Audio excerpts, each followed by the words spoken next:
కీర్తనల గ్రంథం 13వ కీర్తన. యెహోవా, ఎన్నాళ్ల వరకు నన్ను మరచిపోవుదువు? నిత్యము మరచెదవా? నాకెంతకాలము విముఖుడవై యుందువు?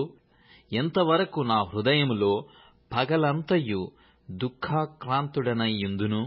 ఎంతవరకు నా శత్రువు నా మీద తన్ను హెచ్చించుకొనును? యెహోవా నా దేవా, నా మీద దృష్టియుంచి నాకుత్తరమిమ్ము. నేను మరణ నిద్ర నొందకుండను, వాని గెలిచితినని నా శత్రువు చెప్పుకొనకుండను. నేను తూలిపోయి యుండగా నా విరోధులు హర్షింపకుండను. నా కన్నులకు వెలుగిమ్ము. నేనైతే నీ కృపయందు నమ్మికయుంచియున్నాను. నీ రక్షణ విషయమై నా హృదయము హర్షించుచున్నది. యెహోవా నాకు మహోపకారము చేసియున్నాడు, నేను ఆయనను కీర్తించెదను.